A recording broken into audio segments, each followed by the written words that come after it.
It is August 20, 2016. Let us ask our Heavenly Family to bless us. Eloheinu, Heavenly Family, Todah Lakal. Thank you for everything. As we continue on in our investigation of this topic of the virgin birth, please help us to understand the principles at work. Help us to gain a real understanding of what took place in the past so that we don't have false ideas and act upon those false ideas and think in irrational ways as a result. Please help us to become the people who you need us to be in order to witness to the world. Rid us of every false idea. Show us the truth. Change our beliefs without knowledge into beliefs with knowledge. And please bind us all together in love, Heavenly Family, and keep the principles of truth fresh in our minds so that we will not fall away. Todah, thank you so very much. Bless all of us here. We ask these things, Father and Mother, B'Shem Tzemach, in the name of Branch. Amen. Okay, so, of course, we're investigating the virgin birth, and we are doing so in such a way as to reveal what really happened.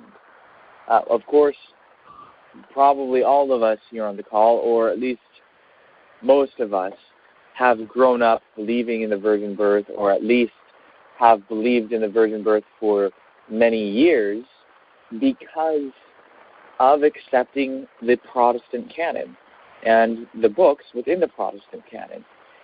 And we've come to realize that the idea of a scripture canon is not actually a good idea, nor is it a true idea, nor is it a scriptural idea. And so we have to be open to the possibility that other writings from the ancient world, which were not included in the Protestant canon, they may be true. And we also have to be open to the possibility that writings that are within the Protestant canon are not actually true.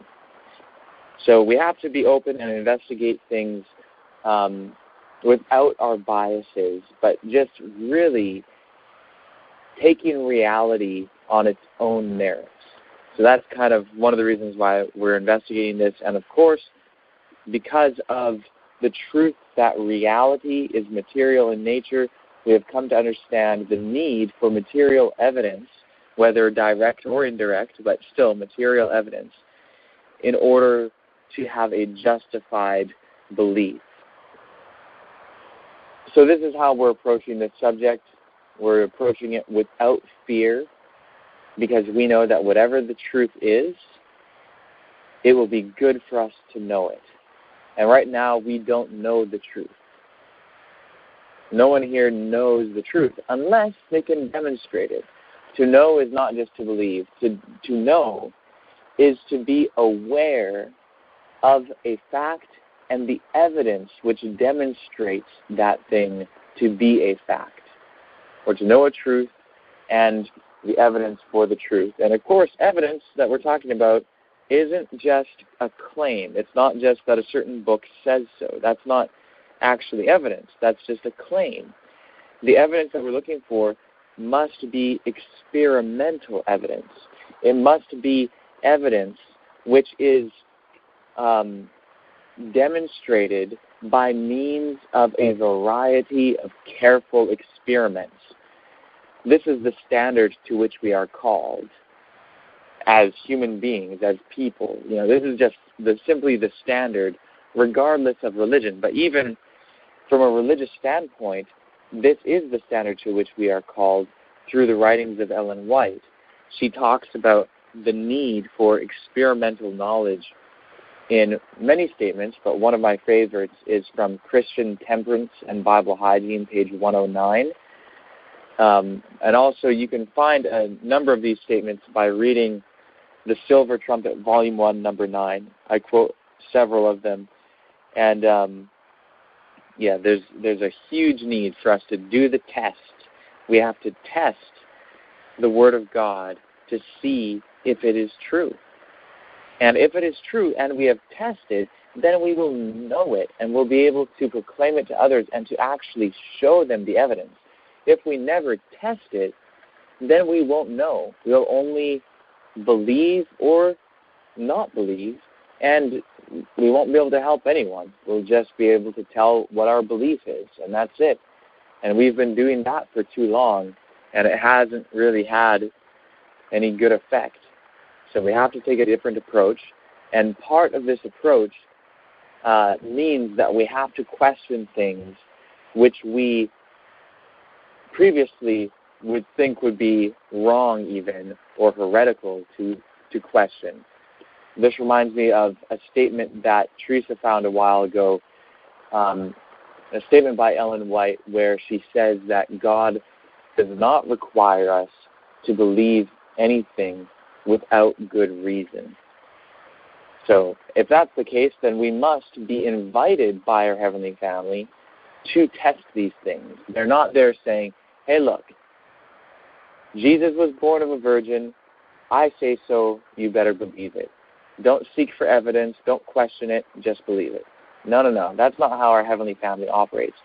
Our Heavenly Family says, test. See if it is true. Find out. Seek and you shall find. These are the sorts of things that our Heavenly Family says. So, again, we have to go at this with an open mind. We cannot start with the assumption that Jesus was born of a virgin. And the reason why I mentioned that assumption is because that would be the one which we are prone to start with, because we have all believed that. But the moment we recognize that our belief, whether on the virgin birth or anything else, the moment we recognize that we have had a belief which is not based on knowledge. Again, knowledge is awareness of a truth and the evidence as to why something is true. So if you find out that you believe something without having real evidence for it, just that moment is when you should give up that belief. It's not to say that you say that the opposite is true or that you say that the belief is wrong, but at that moment, the only honest thing to do would be to say, okay, I actually don't know this, and because I don't know it, I don't have a justified belief, so I don't believe it anymore until the evidence is shown one way or the other. That's really the only honest way to approach these sorts of things. And so we're approaching this with a lack of knowledge because that's all we have, unfortunately. And we haven't studied this before. We haven't done experiments, so we haven't gained knowledge. We have no experience when it comes to this question. So we have to approach it in humility, recognizing our lack of knowledge. And when we approach it in such a way, we actually have a chance to obtain knowledge. So anyway, I won't go and recap all of our whole investigation and everything so far. Where we left off yesterday, or at least what we were going to do last night and today, and hopefully people have done this, is to read a section from the writings of Josephus, and it is in Antiquities of the Jews, Book 18, chapters 1, 2, and 3.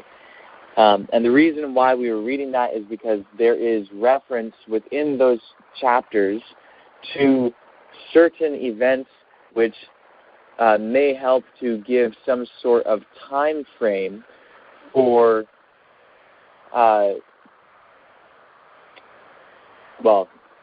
for what we're looking for is really the birth of Jesus, but the way that it gets to that is by potentially talking about the census or the period of taxing and so on. So this is, again, all part of our investigation of Luke's gospel to see if Luke's gospel is really historically accurate. We talked about the census yesterday and how the way that we have thought of the census, and potentially the way the census is described in Luke, is historically unlikely, in that, would Rome really make a census that would require people to travel to the city that their forefathers came from? And if so, how do they determine which city and how long ago? Is it really going back 1,000 years where the person has to go to the city that their forefathers were 1,000 years beforehand?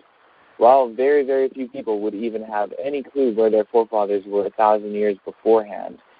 And other than in a very general sense, they might know the region or the kind of the nation. Like Jews would know, well, yeah, our forefathers were here in the land of Israel. But as far as knowing the city, that would be very, very difficult. And so we talked about that. But in any case, is there such a census, or is there a census of any kind that might be the type of census Luke was talking about? And so that's what we read this for. So would anyone like to share their findings? Well, I'll just say what I read about it, that there was a census. I printed this out here.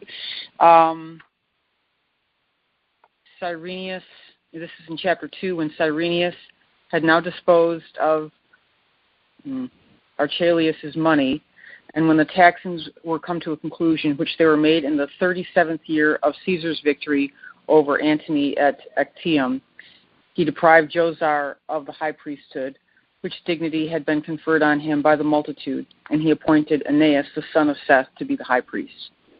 And then, so this census is spoken of, and it's also a man named Judas the Galilean is mentioned by Josephus, and he's also mentioned in Acts 5, chapter 5, verse 37.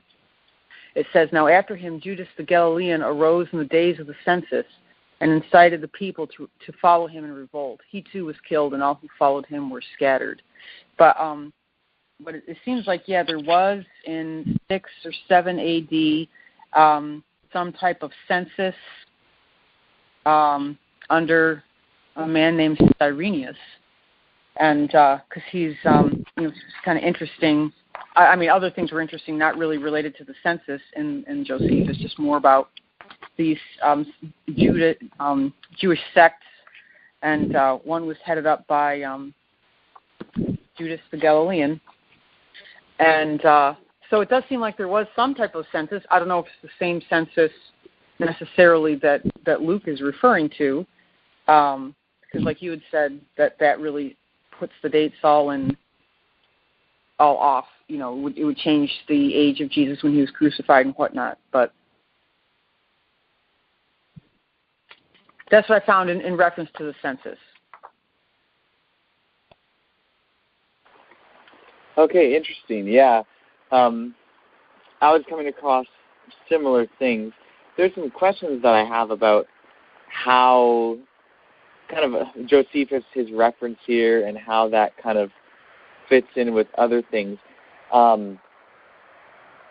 But I guess before I make any comments on that, did anyone else have anything that they found in relation to this? I just wanted to add that, Cyrenius, he was a Roman senator, and in there it says he passed through magistracies, and he eventually became a consul, and it was Caesar that sent him to be a judge of Syria and to take account of Syria's substance. And I'm taking that as he was responsible for their maybe their wealth or all their possessions, as well as not just Syria but Judea, which was also eventually added to Syria later on. So that's just a history of who Cyrenius is. Was a Roman senator, and he was sent by Caesar to be a judge of Syria. Okay, thank you. Anyone else?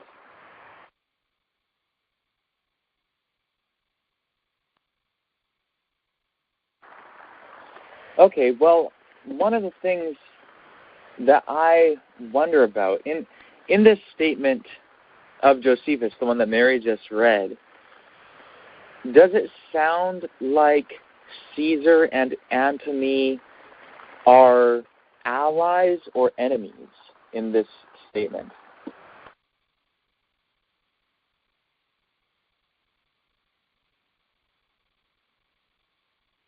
Enemies. Yeah, enemies. And so I find that interesting. It really looks like they're enemies. So I kind of looked it up on Wikipedia, Antony here, and it's supposedly Mark Antony. But the strange thing is that Mark Antony was actually a supporter of Caesar.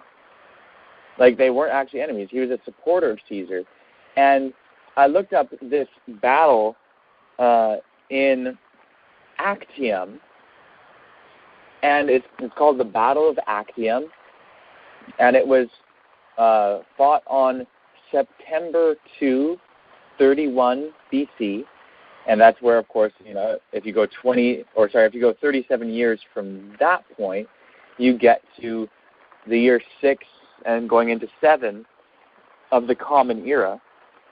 So that's how people are dating this this taxing. Now, it doesn't really say a census. It's a time when taxes are taken here. But it's interesting because that's this Battle of Actium. But the Battle of Actium was actually between Octavian and Mark Antony. So I don't know too much about Octavian and all these things, but it's interesting because, like, here on the Wikipedia page for Mark Antony, it describes him as being a supporter of Caesar. And I wonder, though, is it supposed to be Caesar, like, is the guy Caesar Octavian? I'm just looking, on Wikipedia, it has often on the right-hand side a picture, and it gives you some of the basic facts. Mm-hmm. So I just want to look at this quickly because it's, I'm wondering what the deal is here. Like, because I know Caesar, there's Julius Caesar, there's other Caesars, Caesar Augustus. So which Caesar is which? This here Josephus just says Caesar. This Wikipedia site says Octavian is Gaius Julius Caesar Augustus. How's that? Lots of names. Okay, very interesting. Okay. That's interesting. And I wonder, too, how they could be friends at one point and then enemies like Julius Caesar and Brutus, where they were friends and then Brutus stabbed him too, later on, or they betrayed, he could be, they were friends at one point, but that at some point he might have been, a betrayer, but you think that would be recorded in history. Yeah, very interesting. So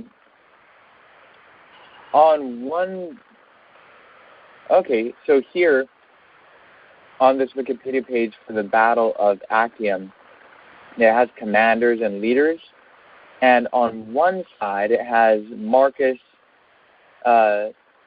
Vipsanius Agrippa, Caesar Octavian, Lucius Auruntius, and Marcus Lurius.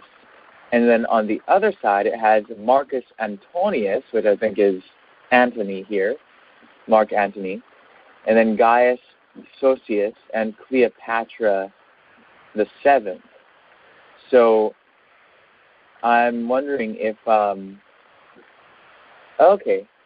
in the prelude it says, the alliance between Octavian, Antony, and Lepidus, commonly known as the Second Triumvirate, was renewed for a 5-year term in 38 BC. However, the triumvirate broke down when Octavian saw Caesarion, the professed son of Julius Caesar, and Queen Cleopatra VII of Egypt as a major threat to his power. This occurred when Mark Antony, the other most influential member of the triumvirate, abandoned his wife, Octavian's sister, Octavia Minor. Afterwards, he moved to Egypt to start a long-term romance with Cleopatra, becoming the de facto stepfather to Caesarion. Such an affair was doomed to become a political scandal. Antony was inevitably perceived by Octavian and the majority of the Roman Senate as the leader of a separatist movement that threatened to break the unity of the Roman Republic. Okay, so it does look like they were united at one point, and then there was this whole affair dealing with Cleopatra. So it looks like that this battle he's talking about is actually this battle of 31 BC, which would mean that this taxing that was done under Cyrenius was actually in the year 6 or 7. So any other comments on this? Well, it says, too, in Chapter 1 that Annalisa was reading that he was sent by Caesar to take account of their substance. Obviously for the purpose of taxation, but, the census was for the purpose for, just evaluating, I guess, what they had, maybe what kind of substance they could, what they could expect from taxing them, I'm thinking. That makes sense. So the census, in other words, in Josephus' account, a census of some sort seems to be implied. Yeah. Yeah, I have a comment to go with that. Here in the States, every 10 years they do a census, and they actually have somebody go house to house. Lots of people are doing this all over, the U.S., and they're counting people and having them fill out papers and do all this kind of stuff, and it takes a very long time. It doesn't happen overnight. It takes probably all year long that they're working on this, and then it takes them a couple more years to tally it all up and come out with the numbers. So even if they were doing a census at that time, they didn't have computers like we do, and it may have been more difficult and timely, for all those people, however many there were, to be counted. And we don't really know what kind of a setup they had or anything like that, but I would think that it would take time. And I thought I read somewhere that it was that they began to do this during the time of so-and-so. And I thought, well, I wonder if that's just the beginning of it, or if they started doing it during his reign on a yearly basis, every 10 years. It doesn't really say how often they were going to do it, just that they began doing that during this time. So, other questions came up thinking, well, how often, how long did it take, things of that nature. So those are just some of the thoughts that I had as I was reading it. Yeah, very interesting. The way that it puts it at the beginning of Chapter 2 of Antiquities, Book 18, it says, when Cyrenius had now disposed of Archelaus' money, and when the taxings were come to a conclusion, which were made in the 37th year of Caesar's victory over Antony at Actium, etc., etc. So what is that really saying? Is it saying that the taxes were, kind of like a census with taxes, that was being done for a long time, and then that ended in the 37th year of Caesar's victory over Antony? Or is it saying that when this was done, interesting. Yeah, when Cyrenius had now disposed of Archelaus' money, that being after the time when the taxes came to conclusion and the taxes begun in the 37th year of Caesar's victory over Antony. Which is it really saying? Because that kind of makes a difference. What do you guys think?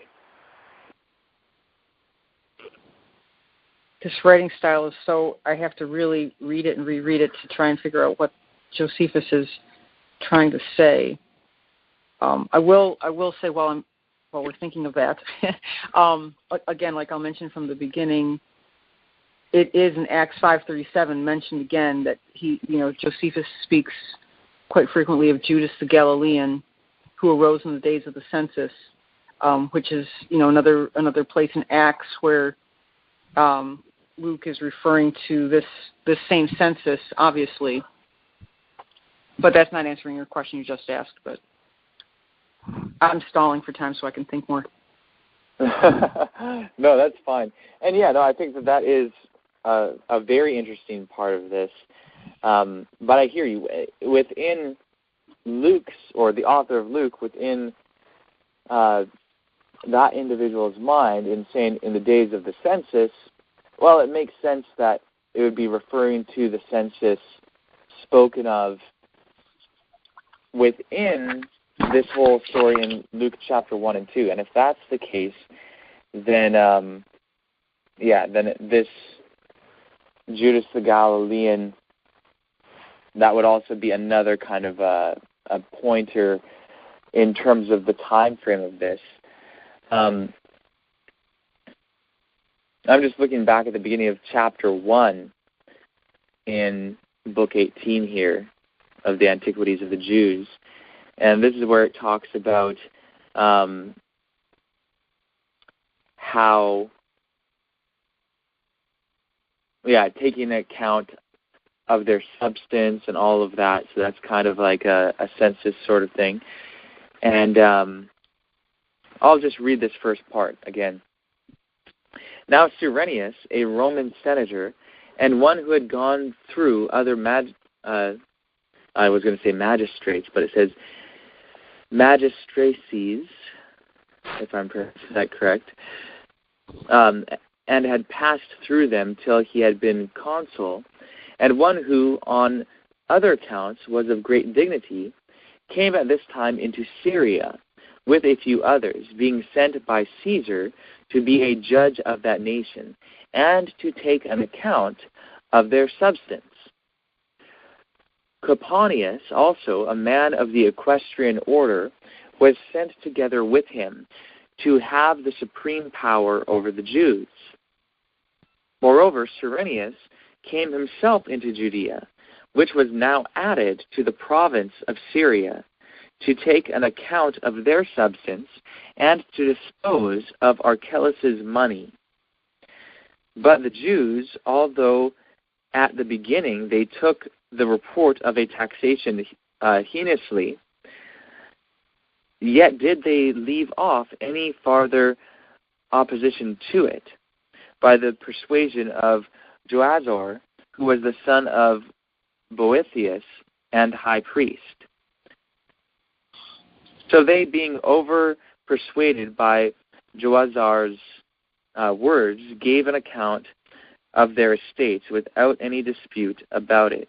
Yet there was one, Judas, a Golanite, of a city whose name was Gamala, who, taking with him Sadduq, a Pharisee, became zealous to draw them to a revolt, who both said that this taxation was no better than an introduction to slavery, and exhorted the nation to assert their liberty.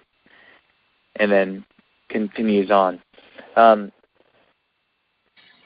So there you definitely have something that sounds like some sort of census and taxation. So those things are put together. So the time frame seems to be pretty straightforward. And then also in Luke 2, verses 1 and 2, it says, "In those days Caesar Augustus issued a decree that a census should be taken of the entire Roman world. This was the first census that took place while Quirinius was governor of Syria." Okay, so Quirinius in Greek is Quirinios. And then Cyrenius in Greek is Quirin. It's almost exactly the same how it's spelled, Quirinios. So it probably is the same person. And if that's the case, then this is definitely, it's specifying it to be of, issued by Caesar, and the census took place while Quirinius or Cyrenius was the governor of Syria. So here we're reading about Cyrenius, governor of Syria, and Judah at this time was actually part of Syria. It was actually part of the province, the Roman province of Syria. So that is kind of tying things together pretty well. But it's kind of interesting because that would certainly mean then that the birth of Jesus would have taken place in about 6 or 7. And if that's the case, Luke says that Jesus began his ministry when he was about 30 years old. And so that would mean that it would be in the year 36 or 37, or a little bit earlier perhaps, or a little bit later by a couple of years, that this would take place, or that Jesus would actually begin his ministry. And then if his ministry lasted 3 years or so, 3.5 years, then it wouldn't be until, almost the 40s or even into the 40s when Jesus would actually die. Trent, I'm sorry, wouldn't that go the other direction? It would be earlier? If he was born in 6 or 7 BC, then wouldn't everything have been earlier than those dates? Rather than 36, it would be 26. It's not actually BC. It's 6 or 7 CE or AD.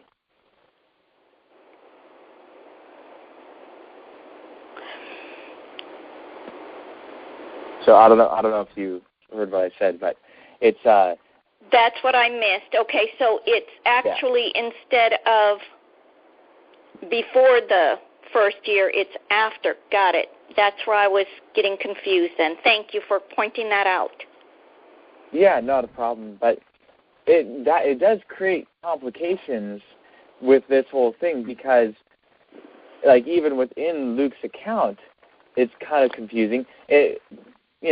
When comparing Luke with Matthew, it definitely gives something different because with Matthew, Jesus is born in the days of Herod, but Herod ended, I think Herod died even, but definitely he ended his rule in the year 4 BC. And so if Jesus was born in the time of Herod, then that would be, at latest 4 BC. But the census here is in 6 or 7 CE of the Common Era, after the turn of the century. So that creates a difference of, nearly 10 years or possibly even 10 years. And that throws off all our timelines, doesn't it? Yeah, that would throw things off. And the other kind of complication with that is even in Luke's account, it says let's see if I can find this. Okay, in Luke 1, verse 5, it says, during the reign of Herod, king of Judea, there lived a priest named Zechariah, who belonged to the priestly division of Abijah, and he had a wife named Elizabeth, who was a descendant of Aaron. They were both righteous in the sight of God, following all the commandments and ordinances of the Lord blamelessly. Okay, so here is during the reign of Herod. So this is talking about sometime before the year 4 BC. And so the whole thing happens. He, is told that Elizabeth will be with child and they will give birth to a son and all of that. And this is one of those things that we'd have to find out. And maybe it's ambiguous in Luke. We know that this took place, at least Zechariah hearing about this, Luke places this before the year 4 BC.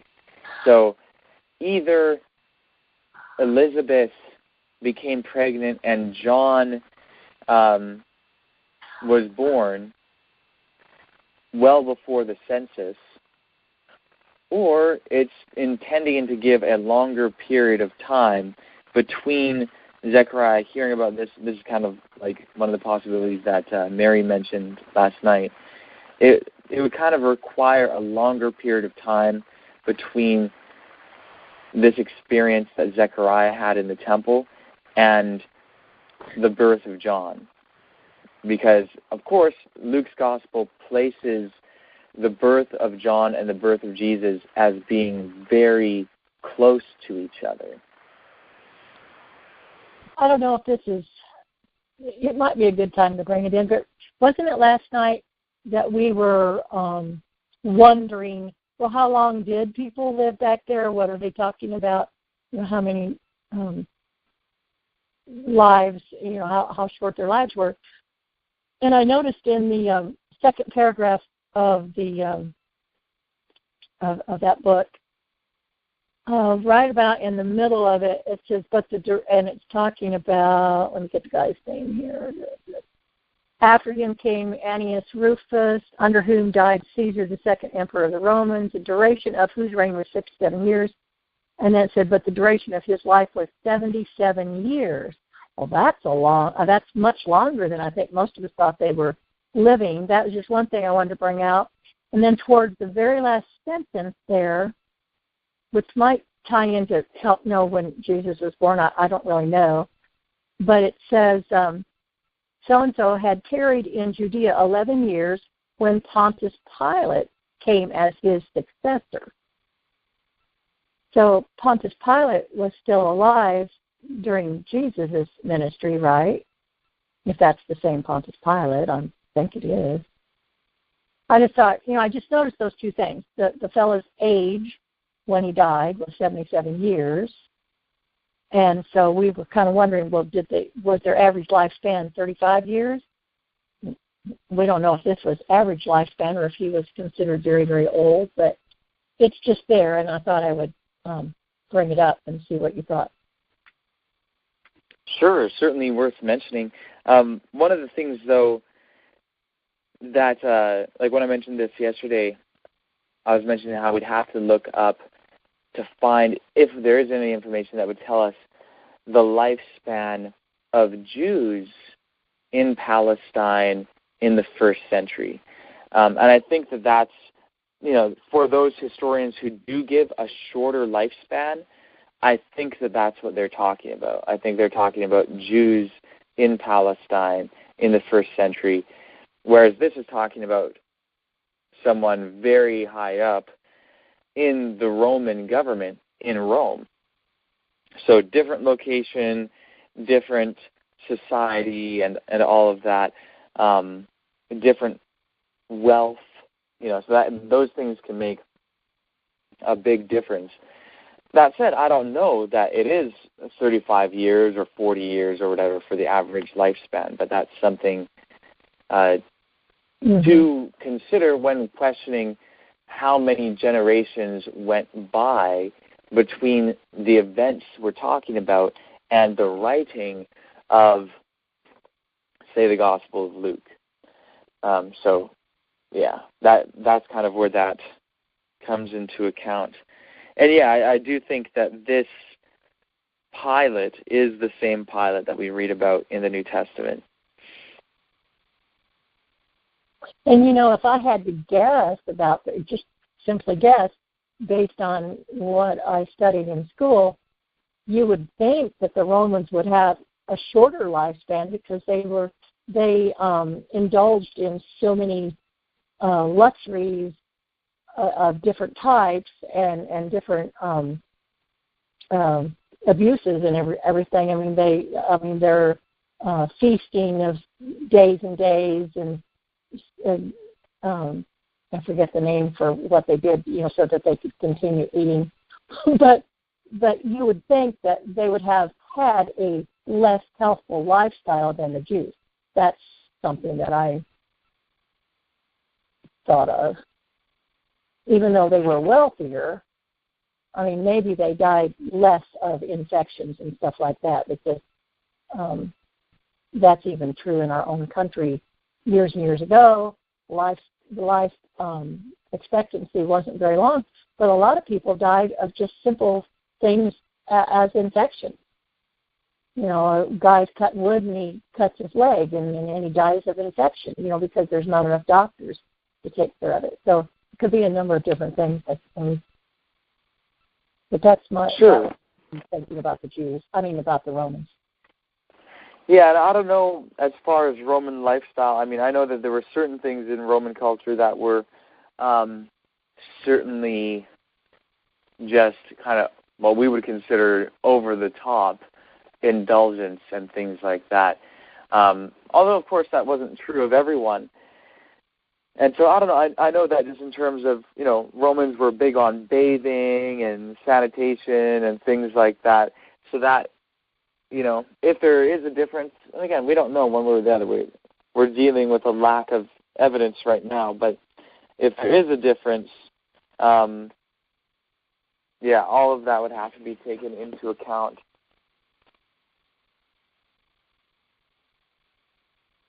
So, very interesting, this whole thing with Luke.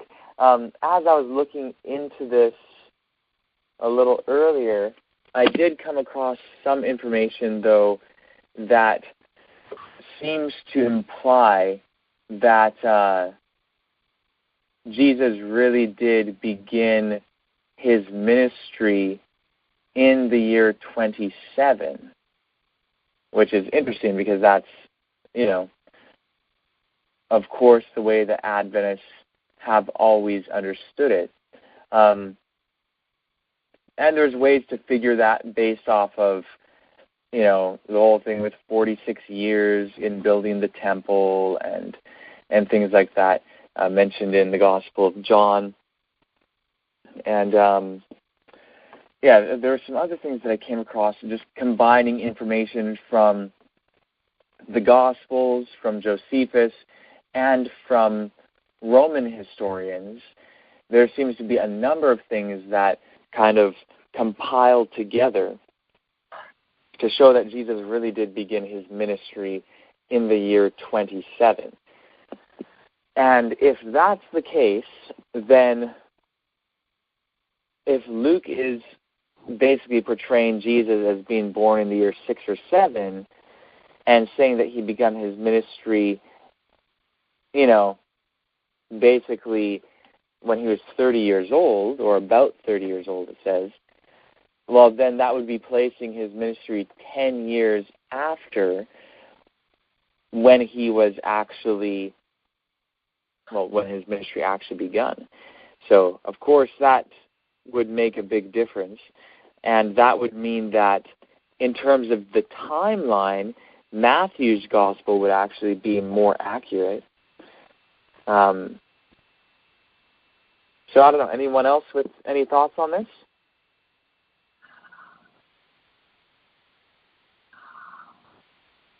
Yeah, it just seems like, that's just a huge can of worms for us if Luke is correct.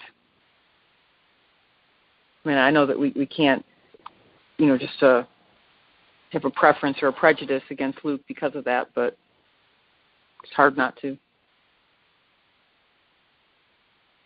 I hear you, yeah. There's something that I came across.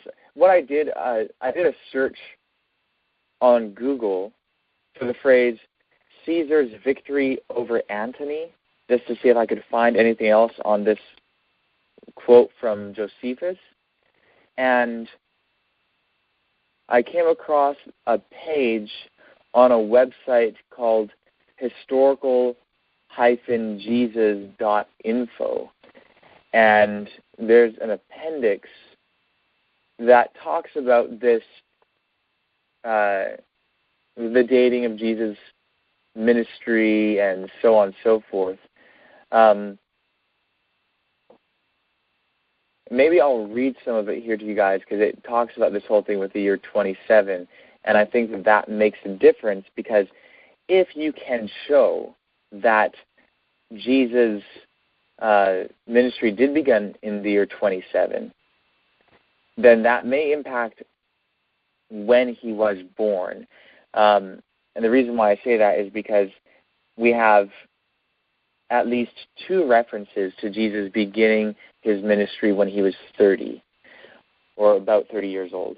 One is in Luke, and one is in the Gospel according to the Hebrews, which is a very important source. So that's, the Gospel according to the Hebrews saying that, to me, lends a lot of credibility to Jesus being about 30 years old. And again, if it was the year 27 when he began his ministry, then that would show that he would be born prior to the turn of the era, and more so in the time that Matthew's Gospel describes him being born, and possibly at a time before the census. But again, that's one thing that we have to find out. Is Josephus describing the census and the taxation beginning in the 37th year of Caesar's victory, or is it ending in the 37th year? So that's something we'd have to deal with because that can make a difference as to, basically, it will make a difference as to whether Luke's gospel is at all historically accurate in the setting of Jesus being born in connection with a census. Okay, so I haven't read all of this here yet, but I will read some of it. This is at historical-jesus.info/appa.html. And it's Appendix A, 27 CE, dating the first year of Jesus' public life. Luke and Josephus Wars, Acts, We passages. Okay. 1. John's Gospel evidence. Most scholars, and myself it says, so I don't know who wrote this exactly, but most scholars and the person who wrote this contend G. John was written, and I'm not sure what the G stands for, but John was written in Ephesus or another city nearby. In Acts 19, 1-3, we read, while Apollos was at Corinth, about the year 52 or 53 CE, Paul took the road through the interior and arrived at Ephesus. There he found some disciples and asked them, did you receive the Holy Spirit when you believed? They answered, no, we have not heard that there is a Holy Spirit. So Paul asked, then what baptism did you receive? John's baptism, they replied. The preceding quote, plus the degrading treatment of John the Baptist in John 1, verses 19-27, and then partial quote, why then did you baptize if you are not the Christ nor Elijah? And it's saying that's opposite of what is suggested in Mark 9 and Matthew 11. In other words, in John chapter 1, John the Baptist denies being Elijah, whereas in Mark 9 and in Matthew 11, Jesus says that John is Elijah. And so in this passage in John says he baptizes with water. John says that he is not the Christ. And let's see here. It has Jesus coming, starting at about the same time as John. So John started his ministry just a little bit before this. Okay. So I'm going to skip past some of this just because it'll be too much to go through, I think. Okay. So the last thing it quotes is John 1, verse 34, which is John the Baptist testifying that Jesus is the Son of God.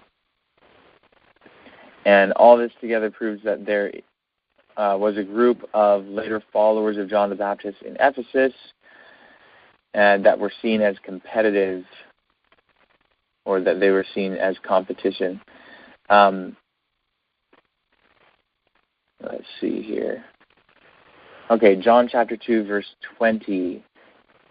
During the first Passover mentioned in the Gospel of John, the Jews replied, "It has taken 46 years to build this temple. So when was the temple construction started?" In Josephus, Antiquities of the Jews, looks like this is book 15, chapter 11, paragraph 1.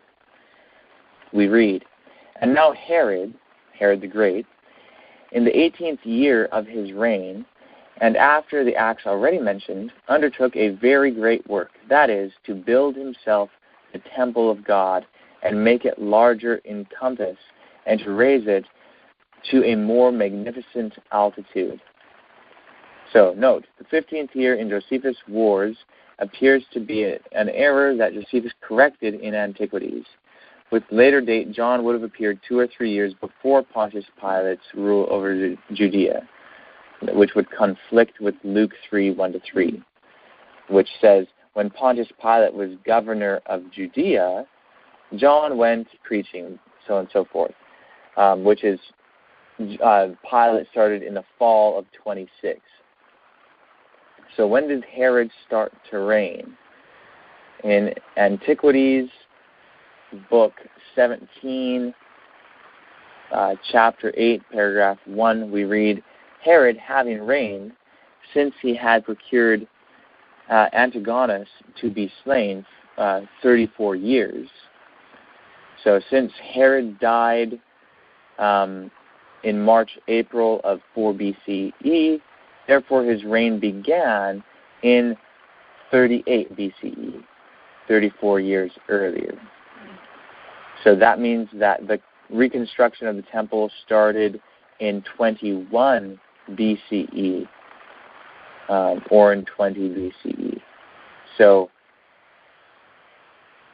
if you go with that, then since the temple had been in building for so long, it began in 20, and it was 46 years, then that would take you to the year 27, since there was no 0 year. So from 1 BC to 1 AD, they immediately go back to back. So the 46th year of the building of the temple, which it continued to be built all throughout Jesus' lifetime, the reconstruction that Herod started, and it continued on until, I forget, 64 or something like that. But the 46th year of it was actually 27 AD. So that's one thing that shows Jesus' ministry, the first year of his ministry, being in 27. And then there's more besides this that I noticed on this web page that ends up showing the same thing.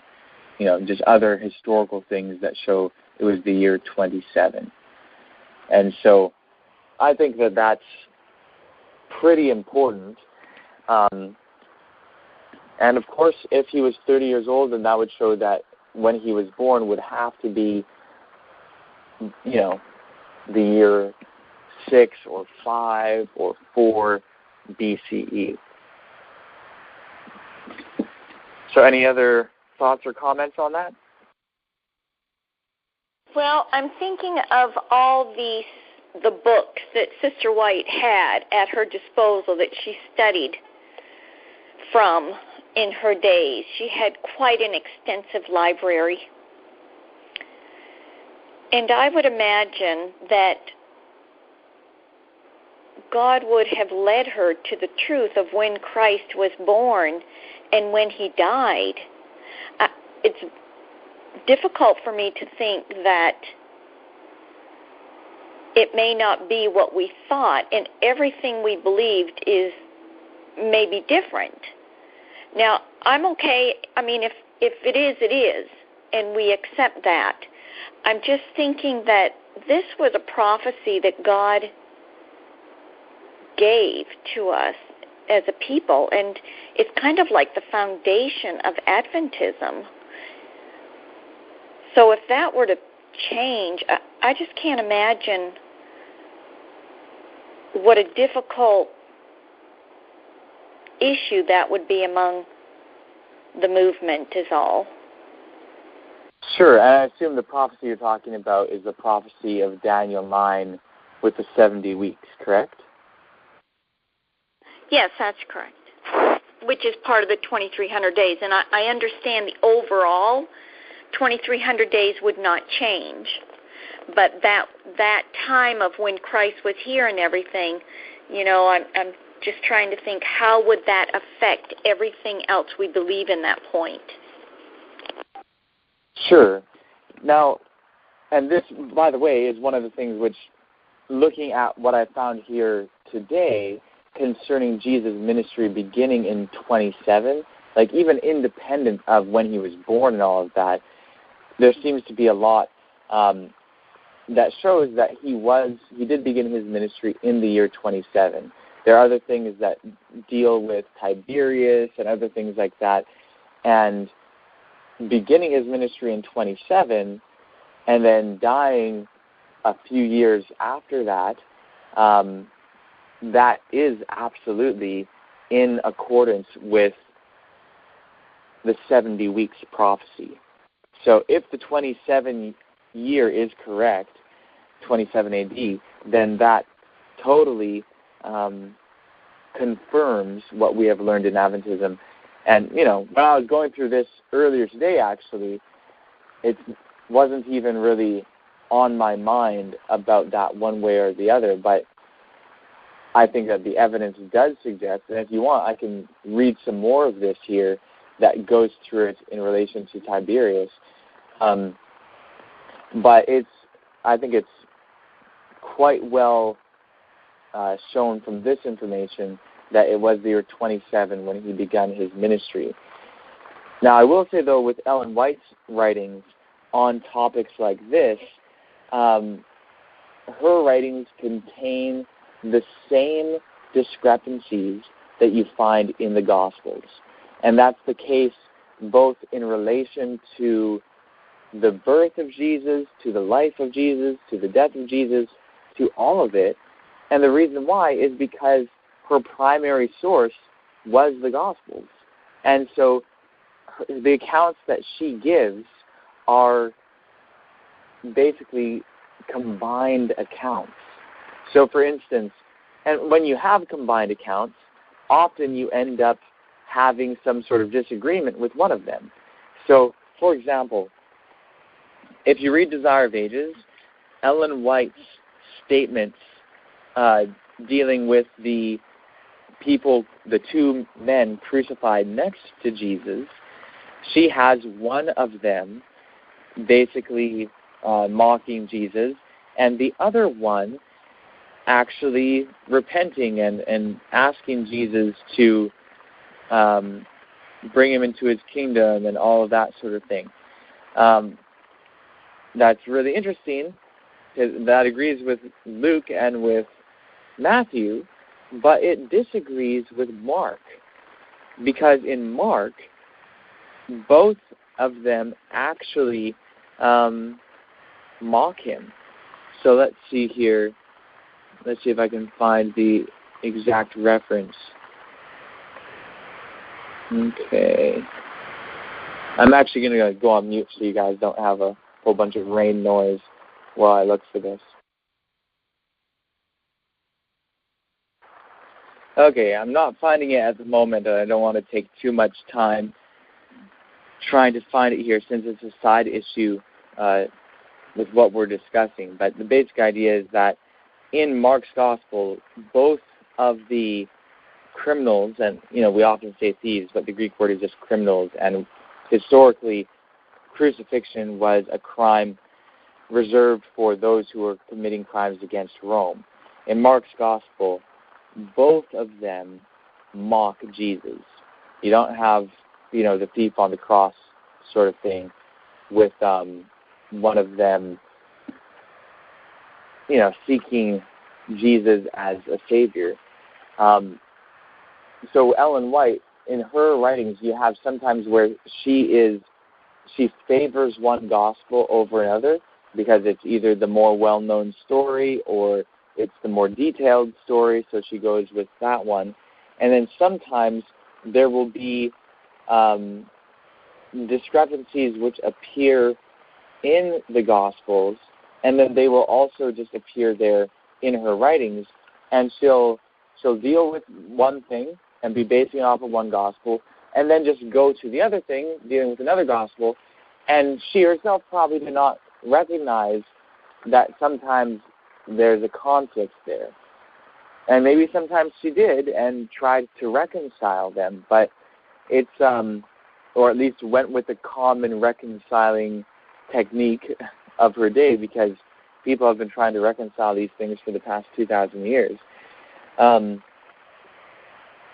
So, yeah, Ellen White, of course, her description of the virgin birth story is based on a combined reading of Matthew and Luke. So she has the census there, but then she also has the whole thing with Herod. So those things have to be dealt with on their own merits first within the Gospels, and then we can see if Ellen White's combination of them is historically accurate, or if it's just, going with the combined story that we have all had for a long time. Because, let's face it, Ellen White wasn't the first person to combine the gospel accounts together. This goes all the way back to the 2nd century with Tatian's Diatessaron, which is a gospel harmony, a combination of the 4 Gospels in the New Testament to try and make everything fit together. But, yeah, this whole thing, 27 AD, I think that's pretty solid. I have a question. Sure.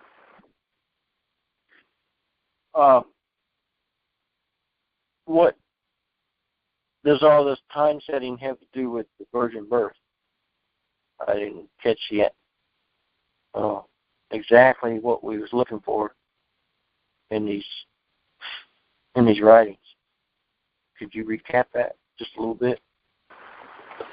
Sure. So the account in Matthew, seems to place the birth of Jesus in the time, well, it definitely places the birth of Jesus in the time of Herod. And so the latest possible date for that would be the year 4 BC. Whereas Luke's account seems to be placing the birth of Jesus later than that, almost 10 or about 10 years later, in the year 6 or 7 AD. So this is later. And so this is all part of the question. We've been examining Luke to see, is Luke telling us a historically accurate picture? And if Luke and Matthew place the birth of Jesus at different times, like 10 years apart, then of course they both can't be right. And it would show also just that either one or both of them didn't really have the right information regarding the time and regarding the events. And so they would not be trustworthy sources of information concerning that time and those events. So that's one of the reasons why it's significant. And then in regard to Jesus' ministry, the way that fits into this is that if it's true that Jesus began his ministry in 27 AD, and he was about 30 years old at that time, then that would show that, historically speaking, Jesus would be born more in line with Matthew's dating, that being during the time of Herod, and not necessarily in line with Luke's dating. So if Matthew's dating is right and Luke's dating is wrong, then that would show us that Luke's account is not historically accurate and that the census and all of that was not the setting of Christ's birth. And so, yeah, that's kind of how all of this relates to the virgin birth. Does that help? I understand now. Thank you. I just wasn't putting that together. I got lost in translation. Sometimes I wish we had a chalkboard. Oh, I hear you. You know, you it's very helpful. Illustrate more. Then if you get a little bit behind, you could look at the illustration and catch back up, you know? Absolutely. Yeah, and who knows what our Heavenly Family will provide for the future in terms of having meetings. And, yeah, it'd be great to be able to have a more visual experience together, because some things are just difficult to really just talk about without illustration, or at least sometimes it can be very helpful to do it with an illustration. But since we've kind of been focusing on this aspect for a while, I wanted just kind of as a little break from that, even if just for a minute or two, to mention something else I came across in regard to this whole virgin birth thing. And it's, I actually just saw it today on Bart Ehrman's blog. He has a blog at ehrmanblog.org, and he has a couple posts on he has a lot of posts on the virgin birth, but there's one called Widespread Claims of Pagan Virgin Births, and one called Miraculous Not Virgin Births in Ancient Pagan Texts. And I wasn't able to read the entirety of either of these posts because you have to be a member of the blog in order to read them. So I was only able to read the first part. But what is obvious from both posts is that Bart Ehrman, and again, he's a historian of early Christianity and of, the early Jesus movement of the first century, and the historical Jesus. So everything from first century into third and fourth century. And, he's spent his whole career studying these texts. And he himself is not a Christian. He used to be, but he's an atheist, agnostic now. And so, he doesn't believe in the virgin birth or anything. And so you could see how someone like that might want to say something like, oh, well, the virgin birth was made up because of all these pagan virgin birth stories, and it's just mimicking it and all of that. But he doesn't say that. He actually himself, he said that he is unaware of any evidence for virgin birth stories in the ancient world, pagan virgin births. There are plenty of miraculous births of significant figures, but no virgin birth stories that he's aware of. And seriously, I would think that if there were these stories, that he out of all people, probably would be aware of it because this is his career. This is what he's been doing for the past, 35 years. And these sorts of questions are the questions that he really investigates. And he reads all these ancient Greek sources and everything. So, that kind of,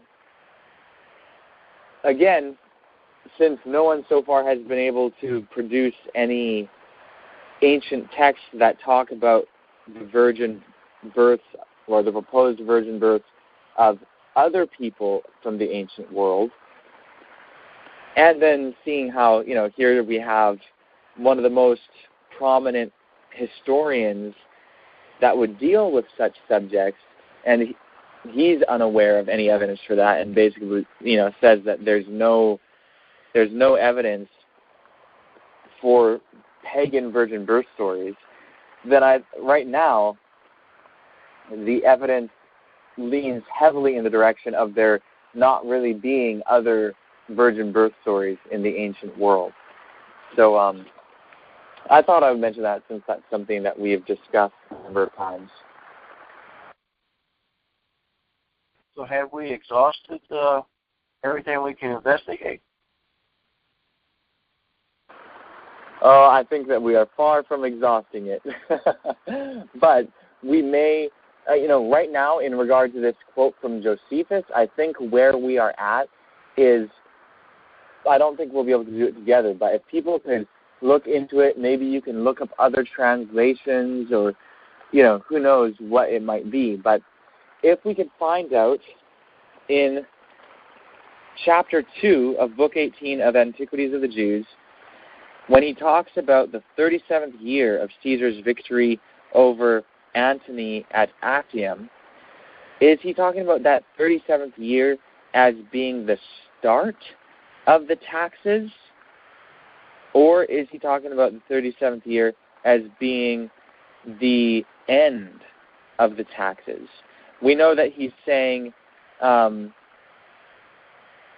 he's putting the time when Archelaus's money had been disposed as being at the conclusion of the taxes, but then he says, which were made in the 37th year of Caesar's victory over Antony. So is it that the taxes, when it says the taxes were made, is it the conclusion of the taxes being done at the 37th year, or is it that the taxes were made then being the beginning of the taxes? So that's something we should find out, because if the taxes, basically here's the thing, and I think you guys probably already understand this, which is why I'm wanting to explain it, but I want to also warn everyone to be careful not to allow biases to influence our investigation. And just because of that, I think I'll actually leave my comment aside, because I wouldn't want to have any chance of raising someone's bias, because it's very difficult sometimes for people to, someone could allow their bias to influence their investigation without even knowing it sometimes. So we need to be very careful not to have our biases. So anyways, what we want to find out is, okay, is this here in chapter 2 of Antiquities, Book of the Jews, when it's talking about the 37th year of Caesar's victory over Antony, is that the end of the taxes, or is that the beginning of the taxes? So that's the question. If you guys can kind of take note of that or whatever, look into it, and then I'm interested to see what people find. I have I think one that's question in relation. Sorry, go ahead. Oh, I just had one question before you let us study. Is, it talks in chapter 1 about Cyrenius came himself to Judea, which is now added to the province of Syria, to take an account of their substance and to dispose of Archelaus's money. Okay, so that was like his purpose. And I don't understand, maybe I don't understand taxation, but what was the purpose of disposing of Archelaus's money? I know that he was, I've been researching that a little bit, that it looks like he had, maybe there was some coins stamped and now he wasn't prominent anymore in whatever position he had, so now they just wanted to get rid of his money. But that just seemed like an odd thing, because then in chapter 2, it says, now when Cyrenius had disposed of Archelaus' money. So there's like a time, in chapter 1, he was setting out to dispose of it, and now in chapter 2, he had done that. But I don't understand why he was doing that, and I can't really seem to find an answer on the internet as to why he was trying to dispose of that money. Do you know? Yeah, I don't know. That's one thing that I do want to know as well. I don't really know what the whole deal with that is. I know that in book 17, at the end, it talks about Archelaus, but I don't know what it all says about him. I haven't had a chance to really read that. But that's something that someone could do, is read at least chapter 13 of, let's see, and I don't know when this guy is first introduced, if it was before this or not, but I know that at least chapter 13 of book 17 deals with him, and that may give more information that might help to answer that. I don't know, because I haven't read it, but more information concerning the guy anyway. But I would definitely read that. In chapter 2 of book 18, Cyrenius has accomplished what he was sent to Judea to do. That's for sure. But then it's still the question of, okay, so the 37th year, is that at that point? Or is when it's mentioning the 37th year, is that referring back to when the taxes were started? So I personally don't know. It might just be finding other translations that make that point more clear, unless it's ambiguous in Josephus' own writing. And if that's the case, then we won't really know for sure. Am I missing something that says when the taxings were come to a conclusion?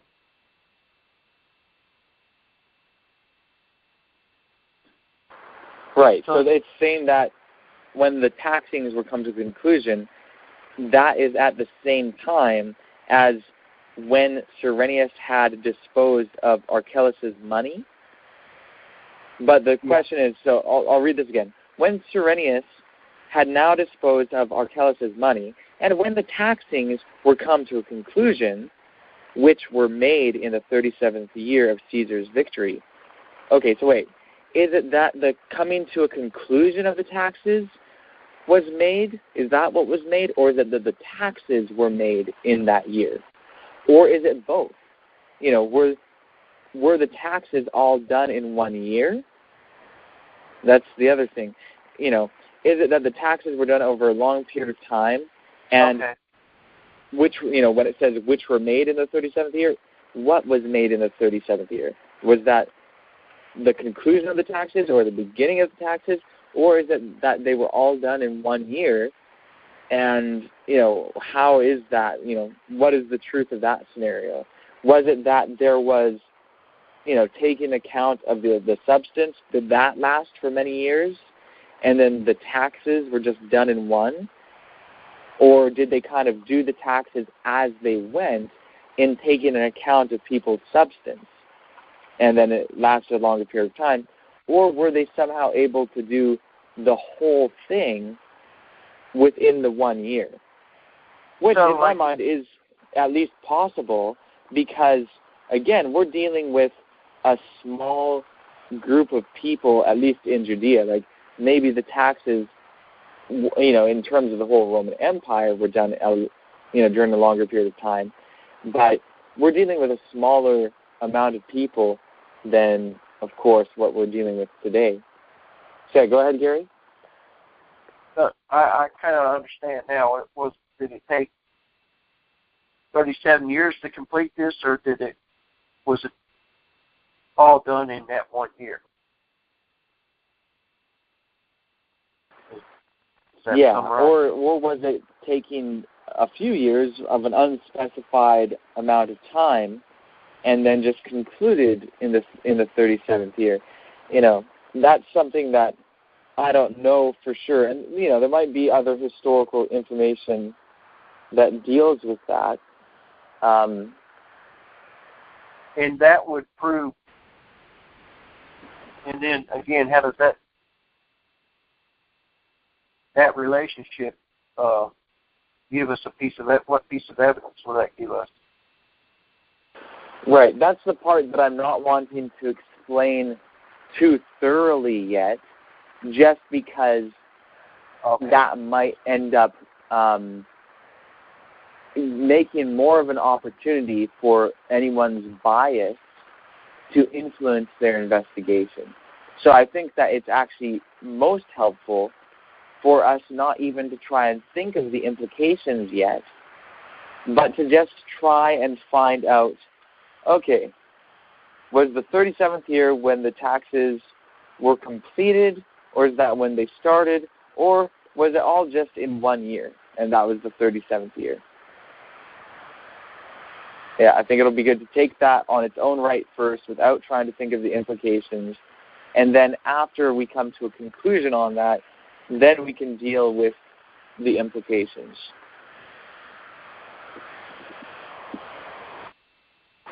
So anyways, I'm going to have to hang up now and call back in just because there's just about a minute before the phone will cut me off. So be right back. Okay, so somebody explain to me, is the 37 years the one that's discussed in Book 18, looks like Chapter 2? Is that where he's coming up with the 37 years? Yeah, paragraph 1. Okay, so it's not really in the Bible. It's just that this is what we're getting about Cyrenius and how he disposed of Archelaus' money. So somehow we need to figure out what that really entails, right? Is that where he's coming from at this point? Yeah. Okay, if I thanks. understand correctly, did it take 37 years for both those events, the disposal of money and the taxing, or was it all done in the 37th year, or did it take an unspecified amount of time, but concluded in the 37th year? So it's a little bit of a brain teaser there, because of that means both of them had to be true. Well, it's just weird. I wondered why he had used that measure of time. Why did he say 37 years after Caesar's victory over Antony? I wonder what that has to do with the price of tea in China. You know what I mean? Yeah, exactly. Why did you throw that in? Right. Well, that's why he's not telling us, because he feels it would bias our thinking. I think that probably for that it was just because that was a significant event that people knew when it happened. And so, back then, they didn't have the dating system that we use now. They didn't date things as in the 31 BC and things like that. They would always date things like in such and such a year of this person's reign, or in such and such a year after this significant event, or something like that. So I think that was just the best way that they had to give dates to things. So they relate everything to events. And kingdoms, such.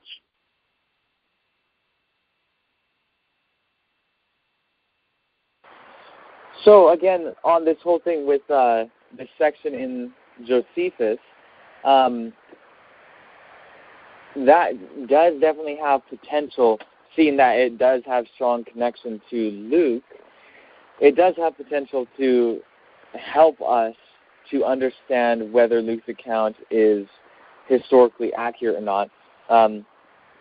But since we have to come to an answer to this question about, what really was the 37th year, was that the end of the taxes, the beginning of the taxes, was that when all the taxes took place within that 1 year, or what?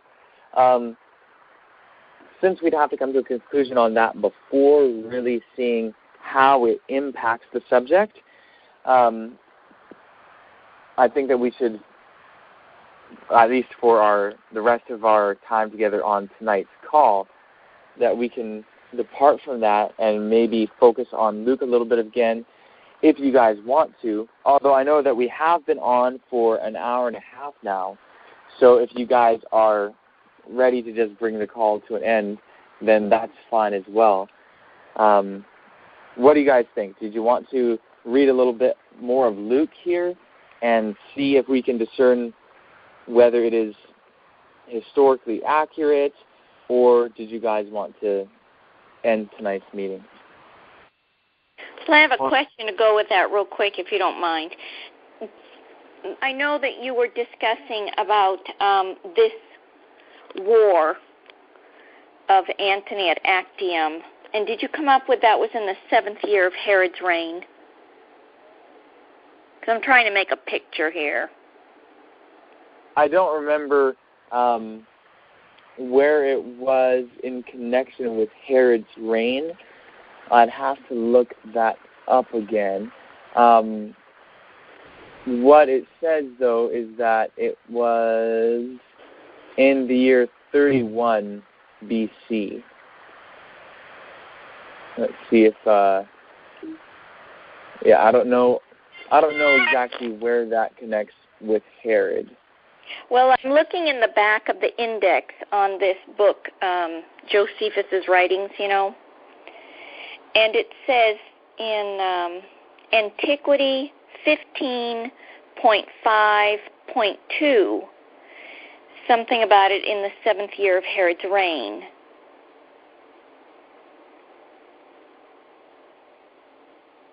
So I guess I'll start looking up all these references about this particular battle. Not tonight, but sure. I have to work on that. Yeah, it'll be good to know. I'm ready to close out tonight, I guess. Okay, ready to close out? Yes, for tonight. I think that's good. I'm in agreement with that. Okay, sure. Anyone else? Rather than getting back into Luke, we could just see if anyone had any final questions or comments on what we have been talking about.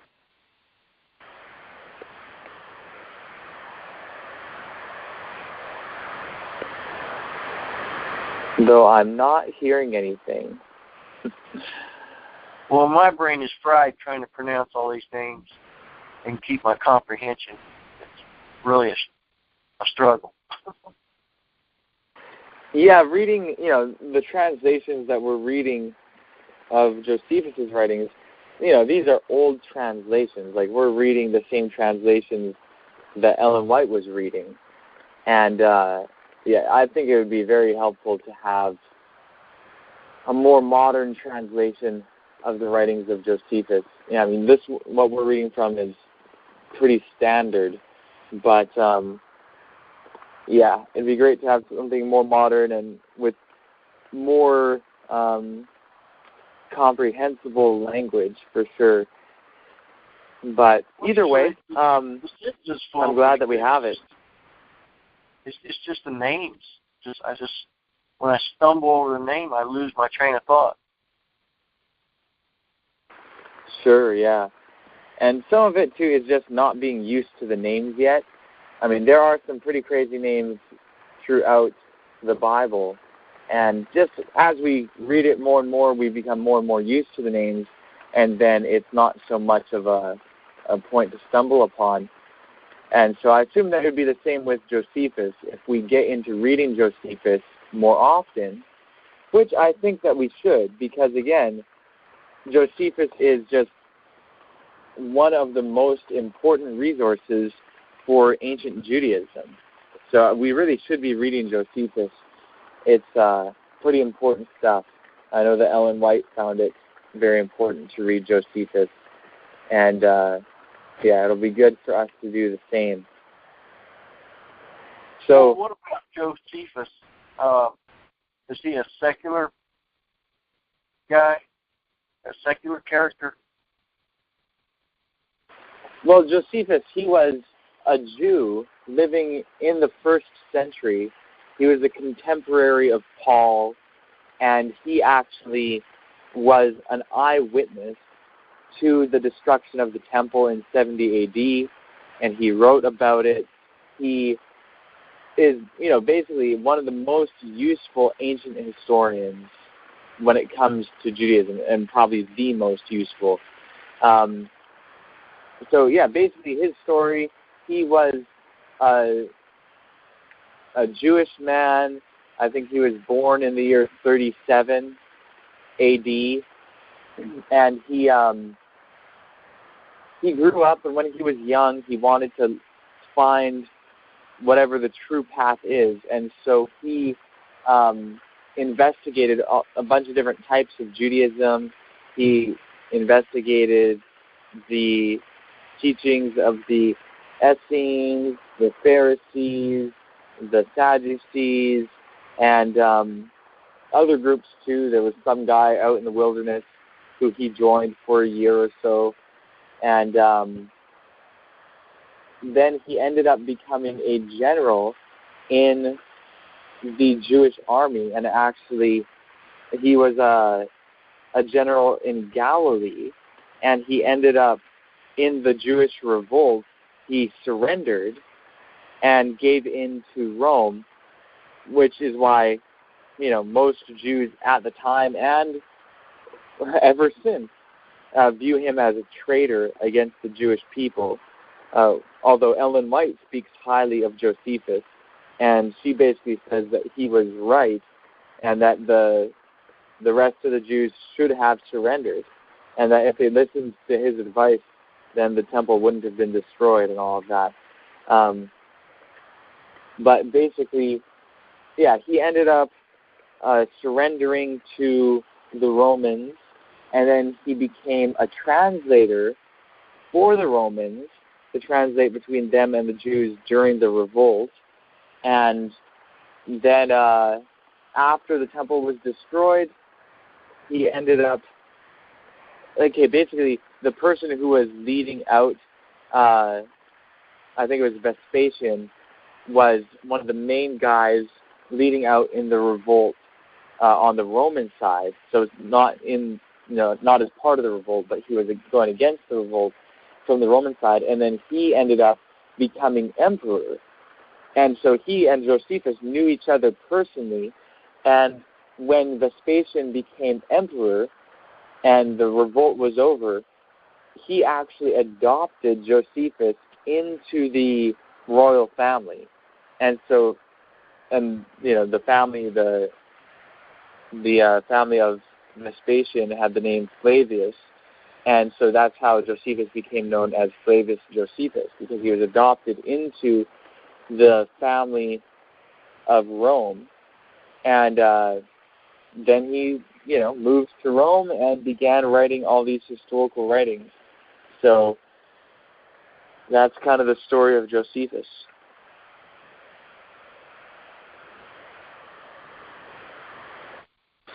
That's what makes him a very valuable resource. Sorry, go ahead. It was really great to read about Jesus in chapter 3 in a historical writing. That's the first time for me outside of the Bible. Okay, sure. Yeah, learning about Jesus from a strictly historical view. There he is, right there. It's very interesting because there's a couple references within the writings of Josephus to Jesus. The one in chapter 3 here, most historians, if not all historians, recognize it to be largely a result of Christian editing, because here's the thing, the writings of Josephus were only preserved among Christians. They weren't preserved among Jews because Jews viewed him as a traitor, because he was basically in many ways pro-Roman and anti-Jewish revolt, and so basically they viewed him as a traitor and they didn't copy his writings. It was just preserved among Christians, and it was preserved in Greek and Latin. And this section here, in chapter 3, Josephus actually says that Jesus was the Messiah, and he says things like, if it is lawful to call him a man, and, says that he rose from the dead on the third day and things like that. That doesn't seem to be the sort of thing that Josephus, a non-believer in Jesus, would say. It seems like something more likely that a Christian scribe copying the writings of Josephus would say about him. So most historians think that this quote, there's another one that doesn't seem to really be tampered with, but most historians think that this instance has been, edited by Christians. They think that he actually did say some of this here. It's not like it was entirely created by an editor, but that an editor basically changed it. Yes, maybe Josephus said, about this time there was a guy named Jesus. He was a wise man. Okay, maybe that's something Josephus could say. But if it be lawful to call him a man, you could see a Christian scribe saying something like, okay, well, can't just have him just be a wise man. Jesus isn't just a wise man. So if it be lawful to call him a man, for he was a doer of wonderful works, a teacher of such men as receive the truth with pleasure. Okay, maybe Josephus could say something like that. Now there was about this time Jesus, a wise man, a doer of wonderful works, a teacher of such men as receive the truth with pleasure. He could say something like that. About the Jews and the Gentiles, maybe he could say something like that, or at least about the Jews. Maybe the Christian added many of the Gentiles. He was the Christ or the Messiah. Okay, well, that's confessional. That's confessing Jesus to be the Messiah. And again, a lot of this, Josephus is writing for Gentile audiences. So for him to say this would actually be basically... Sorry, we what? have a really bad connection or something, but it's very much garbled, and I can't really understand what you're saying. It's like the connection isn't connecting. I can hear him just fine, Rebecca, so maybe it's something on your side. Okay, I'll call in with the phone. Thank you. Yeah, it's crystal clear in Georgia. Okay, thank you. Okay, yeah, good to know. I know that it's raining decently hard again here. It kind of died down for a little bit and picked up. But basically, there's a few things here that seem a lot more unlikely for Josephus to have said. So for Josephus to say that Jesus is the Messiah, here he is. He's part of the royal family of Rome now. For him to say this would basically be inviting, at bare minimum, people to look at him like a madman. This crucified guy, this crucified Jew, this Galilean Jew who's been dead for, 70 years or whatever. Do you think that he is the Messiah? That would be inviting a lot of strangeness upon himself, and probably persecution as well. And, in his other reference, he doesn't seem to be a Christian here. And in fact, even in the statement, he seems to distinguish between himself and Christians. So again, it would be really, really kind of odd. So this is part of the reasons why most historians believe that Christian editors added things to what Josephus said about Jesus, like adding for Josephus to call him the Christ, to call him the Messiah. So, those are some of the things. And, of course, the part with him being raised on the third day. and having been foretold by the prophets and so on. And those things seem to be the sorts of things that would be very likely for a Christian scribe to add and very unlikely for Josephus himself to write. So, something to keep in mind anyway.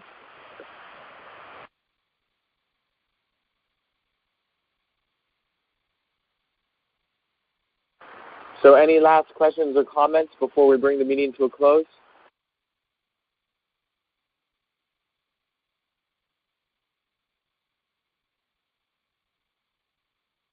Okay, would anyone like to thank our Heavenly Family? I will. Heavenly Family, Todah HaRabah, we love you so very much. I thank you for this time of study. I thank you for my brothers and sisters that are studying this together with me and with all of us. And I pray that you would guide us and lead us into all truth, Heavenly Sister. Show us where to go next, what we need to find, and bring us to the right information. That's the truth. And I thank you for teaching us to not study anything with a prejudice or a bias, and to be calm and relaxed, and just to know that the truth is righteousness, and it's good, and it's okay. And we thank you, Sister, for, again, allowing us to be part of this study. I pray for safety and blessings for the rest of the week till we meet again on the next phone call tomorrow. And just thank you so much for all your blessings. We ask these things, Hashem Shema Huahi, in the name of the branch, he and she, we pray. Amen. Amen. Todah Elohim. All right, well, love you all very much. Love you too. Yes, good night. Lila Tov. Love you all too. Good night.